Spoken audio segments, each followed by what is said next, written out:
And as we look in our faith and our relationship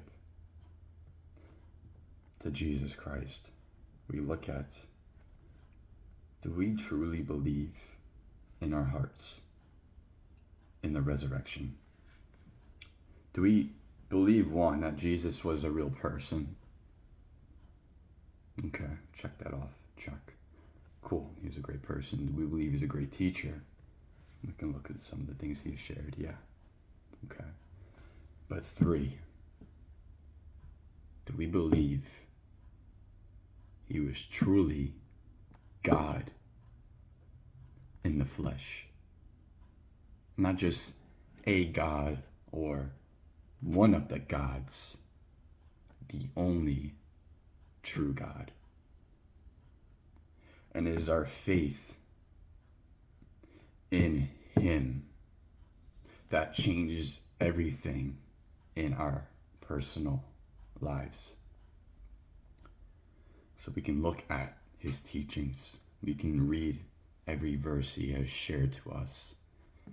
Does this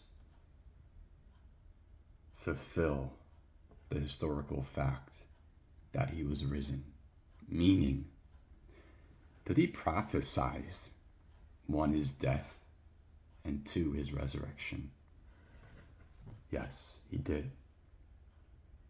And because not only he died, he rose. And he didn't rose on his own account. He didn't place a finger on his heart while he was dead and shock himself back to life.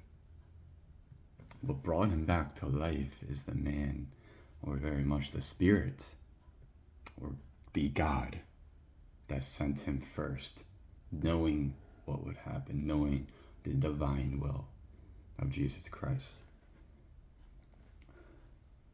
The heart of Jesus Christ is the belief and faith that not only was he a real person, not only did he do miracles, not only did he preach good things that a teacher and a prophet could share, but that he truly was risen from death. And it is our faith in this very resurrection that transforms your personal life. You know why? Because the same God that rose that man from death into life is the same God that is with you. The same God that wants to know you, the same God that wants to transform your heart, the same God that wants to resurrect you from death, the darkness of your life, the wandering, the soullessness, the impurity, the depression, the absolute depth of shadow. And he wants to take you in his hands and his arms and his heart and show you what he has for you.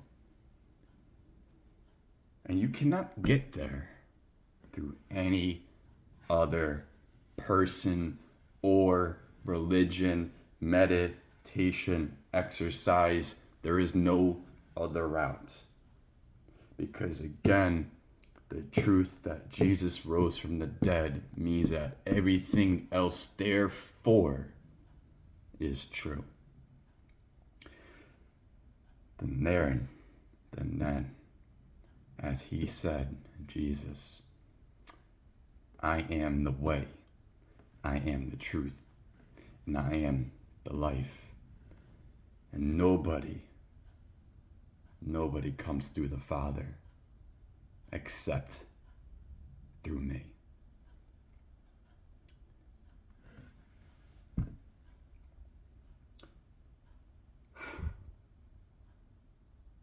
Do you truly know God? Somebody that actually wants to know God will know God. Because God knocks, God chooses, and God designs perfectly He created and perfectly designed you. So as you mock, claim ignorance, a lack of curiosity to learn who Jesus was, by parallel, you are separating yourself from you, from who you are and are supposed to be and do. You cannot live God's purpose without Jesus Christ. You cannot be in the image of God as perfect and holy and sinless if you are continue to sin. And through only the man that was sinless and believe it in his death and resurrection can we actually allow God to enter and dwell in our lives to perform the works that we must. And will these works be hard? Absolutely. We will have to bear our own cross. But it is bearing that own cross that brings delight and a greater joy than you could ever conceive or imagine. The same way you cannot imagine or conceive your existence before you were born.